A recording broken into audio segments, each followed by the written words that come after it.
PM Modi के सिपहसालार केंद्रीय मंत्री शांतनु ठाकुर की एक गारंटी सुर्खियों में है। रविवार को उन्होंने कहा कि मैं गारंटी देता हूं, देश भर में 7 दिनों के अंदर नागरिक संशोधन अधिनियम यानी सीएए लागू हो जाएगा। इसे एक दिन बीत चुका है, अब बचे हैं 5 दिन, 5.5 से कुछ कम दिन एग्जैक्ट कहूं तो। सवाल बस एक है, क्या सीएए फाइनली आ रहा है? नमस्कार, वक्त है प्रश्नकाल का, आपके साथ मैं हूं स्वप्निल। टाइमिंग को लेकर प्रश्न उठाए जा सकते हैं, पर यह बीजेपी का एजेंडा था, है। कदम 2019 में उठा लिए गए थे, हालांकि विरोध भी खूब हुआ था।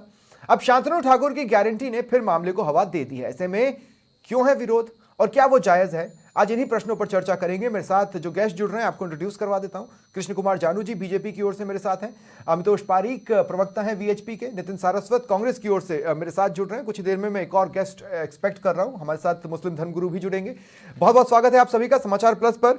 कृष्ण कुमार जानू जी, मैं आपसे शुरुआत करना चाहता हूं। मैं आपसे 2 बातें जानना चाहता हूं। पहली बात तो मैं आपसे बहुत सिंपल सा सवाल पूछूंगा कि क्या सचमुच सीएए अगले 5 से 6 दिन में आ रहा है? देखो, कुल मिलाकर के इस प्रकार की प्रस्तावना केंद्र के मंत्री ने रखी है, लेकिन संगठन के स्तर पर और सरकार के स्तर पर ऐसी कोई बात सामने नहीं आई है। उन्होंने खुद ने भी कहा, शांतनु ठाकुर ने, कि ये मेरी निजी गारंटी है। तो वो निजी गारंटी बिना सरकार के निश्चित रूप से किस कंटेस्ट में कौन कब क्या बात बोल रहा है, मीडिया के लिए विषय हो सकता है और होना भी चाहिए कि शब्द पकड़ें और उनकी मीमांसा करें। लेकिन मंत्री ने किस कंटेस्ट में कहा है, किस संदर्भ में कहा है, इसे भी समझने की जरूरत है। कंटेस्ट क्या है, समझाइए। निश्चित रूप से उनके कंटेस्ट से मैं वाकिफ नहीं हूं, क्योंकि वो बंगाल में जाकर बोले हैं, वहीं के सांसद हैं, केंद्र के मंत्री हैं, और हम राजस्थान में बैठकर उनके उस स्टेटमेंट पर केवल मीमांसा कर सकते हैं। मतलब इंडिया के मंत्री हैं जी, तो सही है। अच्छा, गारंटी शब्द मोदी जी ने पॉपुलर कर दिया। अब अगर कोई केंद्र का मंत्री जो कि टीम मोदी का हिस्सा है, वो गारंटी शब्द का इस्तेमाल करेगा, तो क्या वो गारंटी शब्द की महत्ता को घटा नहीं देगा अगर 7 दिन में नहीं होता है तो? देखो, कुल मिलाकर के अब पूरे कंटेस्ट का जो विषय है, किस संदर्भ में उन्होंने इसका प्रयोग किया है, पूरा वक्तव्य जब सुना जाए तो बात सामने आए। केंद्रीय मंत्री कह रहे हैं 7 दिन में सीएए देश भर में लागू कर देंगे, और इसमें कंटेक्स्ट क्या चाहिए? ये तो सिंपल सा स्टेटमेंट है। तो बंगाल में क्या क्या क्या सिर्फ छेड़ने के लिए, माहौल को हवा देने के लिए उन्होंने ऐसा कहा होगा? देखो, ऐसा तो नहीं है ना, वो सेंटर के मिनिस्टर हैं। देखिए, बंगाल के संदर्भ में वहां पर जो नागरिकता के साथ भेदभाव है और समान नागरिक संहिता भाजपा का एजेंडा है, और सिटीजनशिप अमेंडमेंट एक्ट की जो विरोध और जो प्रक्रिया बंगाल में अपनाई गई थी, मुझे लगता है उसी संदर्भ में उन्होंने याद दिलाने की कोशिश की है। और कहीं ना कहीं ये जो 7 दिन का संदर्भ है, ये चर्चा का और चिंतन का विषय। मतलब वो जो मैसेज था वो वहां बैठे लोगों से ज्यादा केंद्र सरकार के लिए था कि भाई आप ही को याद दिला रहा हूं, आप ही का मामला है, 2019 के एंड में आप लोगों ने सब किया और अब तक हम क्यों खाली बैठे, अब तो कोरोना भी जा चुका है। ये मे बी ऐसा उन्होंने सोचा होगा, और इसलिए मैंने कंटेस्ट शब्द यूज किया है। वो किस संदर्भ में किसको समझाना चाहते हैं? हुआ क्या है जानू जी कि आपको भी याद होगा, उस वक्त असम में, त्रिपुरा में और वेस्ट बंगाल में अच्छा खासा बवाल हुआ था। देश भर में हमने प्रदर्शन की तस्वीरें देखी थी। एक बार फिर लोग विरोध प्रदर्शन की चर्चाएं करने लगे कि हमें जरूरत पड़ सकती है। इसलिए मैं नितिन सारस्वत जी आपको डिबेट में शामिल कर रहा हूं। नितिन सारस्वत जी, इसमें कोई शक नहीं है कि यह बीजेपी का एजेंडा है, ठीक है। दूसरा, इसमें भी कोई शक नहीं है कि इसकी टाइमिंग को लेकर सवाल उठाए जा सकते हैं, लेकिन 2019 से शुरू हुई चीज को कभी तो किसी ना किसी रूप में सामने आना ही था। इलेक्शन के नजदीक आ रहा है तो उसको, उस पॉइंट को भी मुझे लगता है कि खारिज कर देना चाहिए। अब सवाल सिर्फ इतना है कि जिसे केंद्र जरूरी बता रहा है, उसमें विपक्ष को आपत्ति क्या है? देखिए स्वप्निल जी, सबसे पहली बात तो ये है कि एक तो आप देखिए, एनआरसी का मतलब अब हो गया नॉन रिलायबल कैरेक्टर। नहीं, एनआरसी क्योंकि मैं आपको ये बात सुनिए मेरी बात। नहीं, एनआरसी कहां से आ गया साहब? सीएए पे बात कर रहा हूं, आप एनआरसी ले आए। एनआरसी, सीएए, वो सब एक साथ जुड़े हुए हैं। मैं ये बताऊं कि आज बीजेपी का है एनआरसी नॉन रिलायबल कैरेक्टर। आज सुनिए स्वप्निल जी, 1 मिनट मेरी बात पूरी। ये अपना एजेंडा लेकर आए, वो रखने दो। नितिन भाई आप भी जानते हैं, देखिए एनआरसी अलग चीज है, सीएए अलग चीज है। सीएए नागरिकता की बात करते हैं। तो सही, एक मिनट तो सुनिए आप। हाँ, 1 मिनट तो सुनिए। हाँ, मैं ये कह रहा हूं कि अगर कोई मंत्री बयान देता है सरकार का, और वो भी इतना बड़ा मंत्री, तो वो मेरे हिसाब से बयान सरकार का बयान माना जाता है। हाँ, वो जो मंत्री अगर बोलता है तो वो सरकार के बयान को, जैसे इन्होंने कहा कि नहीं उसको मेरे को नहीं पता उन्होंने क्या बोला क्या नहीं बोला, तो वो सरकार का बयान माना जाता है। मैं ये कह रहा हूं कि ये शुरुआत से हमने देखा, जब ये बंगाल में गए तो इन्होंने बोला कि हम सीए लागू करेंगे।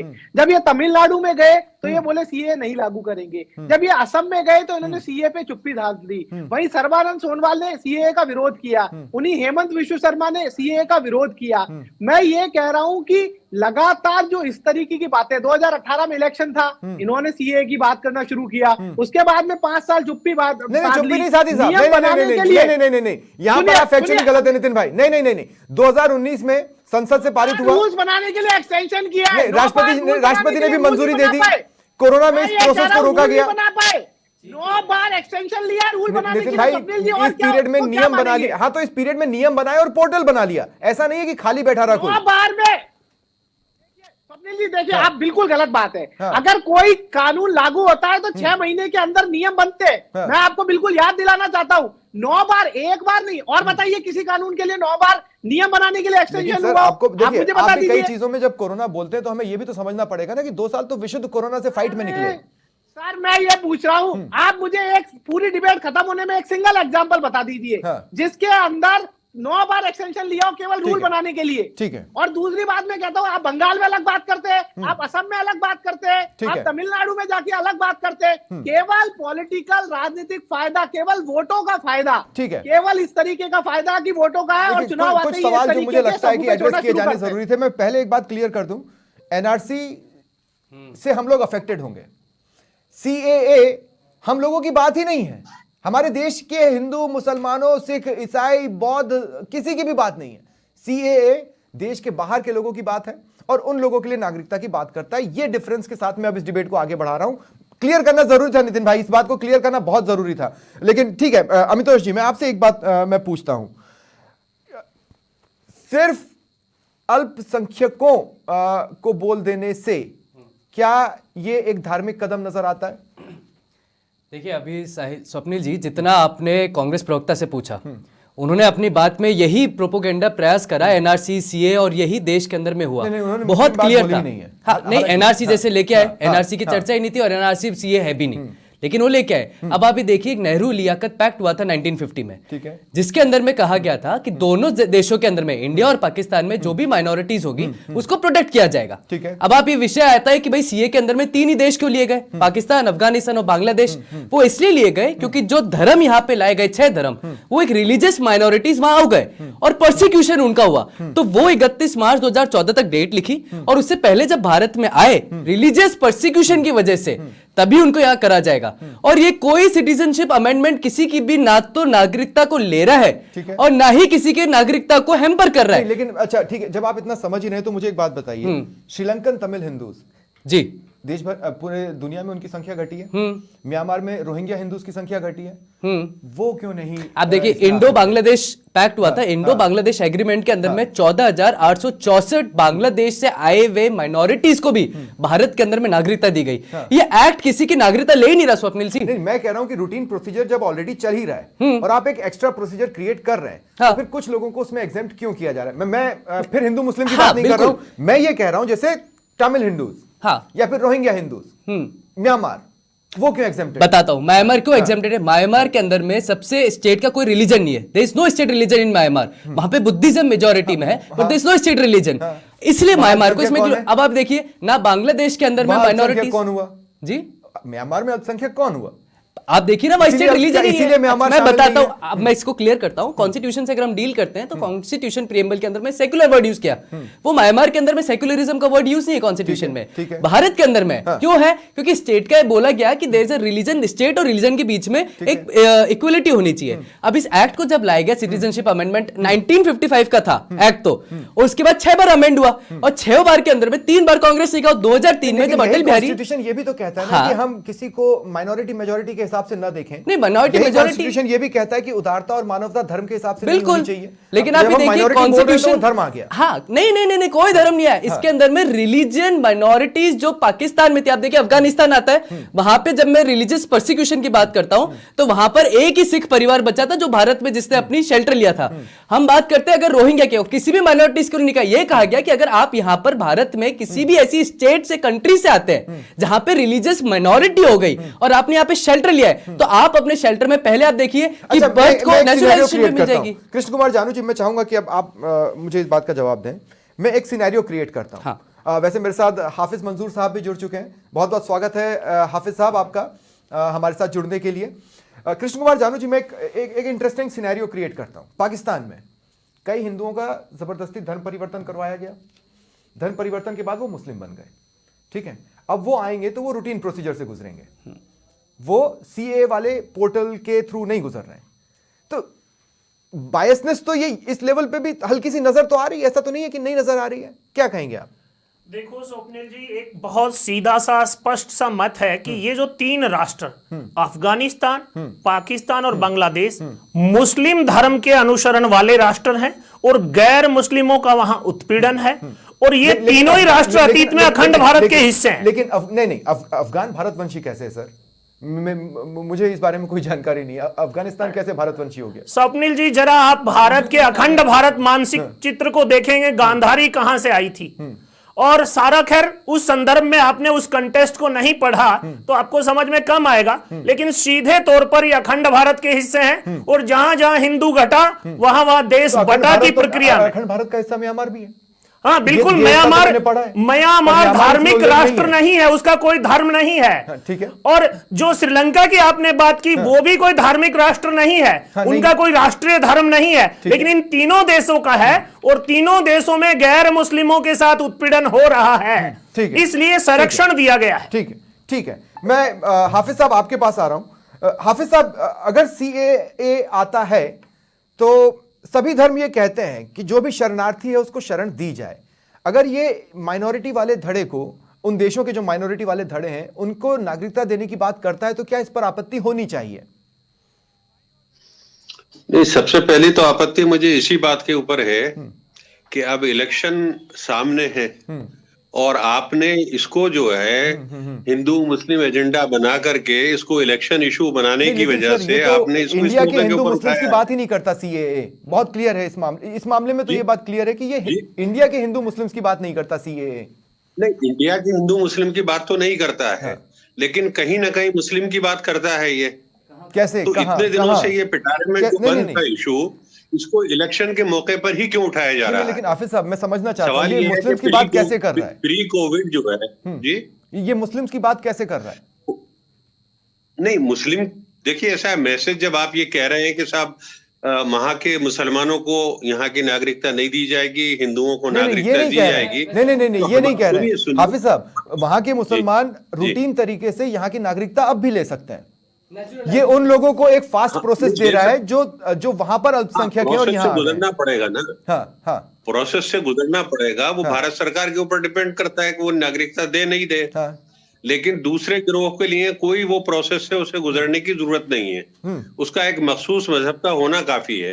मेरा जो बुनियादी एतराज है कि प्री कोविड जब ये चीज ठंडे बस्ते में चली गई और कोविड के बाद अब 2 साल तक इस इशू के ऊपर कोई बात नहीं हुई। अब जैसे ही इलेक्शन सामने आया, चूंकि हमारा भारत का जो आम आबादी है, बात आ गई। मैं इस डिबेट को थोड़ा और आगे ले जाना चाहता हूं। अमितोष जी कुछ बोलना चाह रहे हैं, शॉर्ट में बोलिएगा क्योंकि मुझे नितिन सारस्वत से सवाल लेना है। स्वप्निल सर, दो पॉइंट है। एक तो सबसे पहला पॉइंट, इन्होंने कहा कि पाकिस्तान से कोई भी भारत में आता है तो सरकार के ऊपर निर्भर करेगा, सरकार पे नहीं। आर्टिकल 6 ऑफ कॉन्स्टिट्यूशन इंडिया में एक मैंडेटरी प्रोसीजर दे रखा है, उसके ऊपर आएगा। दूसरी बात, अगर हम बात करते हैं कि पाकिस्तान और दूसरे, तो ये पहले हो गया जब पाकिस्तान का कॉन्स्टिट्यूशन पढ़ेंगे, अफगानिस्तान का पढ़ेंगे या बांग्लादेश का पढ़ेंगे, वहां पर रिलीजन डिफाइंड है कॉन्स्टिट्यूशन में। भारत के अंदर में रिलीजन डिफाइंड नहीं है जी, डेफिनेटली। लेकिन हम अब सीएए की बात कर रहे हैं तो हम उस कंट्रीज के माइनॉरिटीज की बात कर रहे हैं, सबकी बात नहीं कर रहे हैं। राइट, एब्सोल्युटली, है ना? हाँ, वहां उत्पीड़न भी माइनॉरिटीज के साथ है स्वप्निल जी। जहां रिलीजन परसिक्यूशन हुआ है और वो भारत में है। लेकिन जब हमारे कॉन्स्टिट्यूशन ने हमको सेक्युलर डिफाइन किया तो मुझे लगता है कि सीएए को भी समावेशी बनाया जा सकता था सबके लिए। जब धर्म के आधार पर पाकिस्तान का निर्माण हुआ तो फिर समावेश की बात की जरूरत कहां है? ठीक है, पाकिस्तान की बुनियाद धर्म है। ठीक है, आपका पॉइंट आ गया। नितिन सारस्वत, मैं आपसे एक बात पूछना चाहता हूं। मुझे बहुत खुशी है कि आपने जो कहा खुलकर बोला।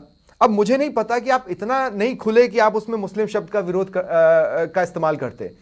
या तो आपने सोच समझकर नहीं किया, या आप इस बात से डरे हुए हैं कि अगर आए लोगों को नागरिकता मिल जाती है तो वो कल को वोटर बन जाएंगे, और वो वोटर किसके साइड जाएंगे? उसी की साइड ना जो उनको तोहफा दिया या जिन्होंने उनकी जान बचाई।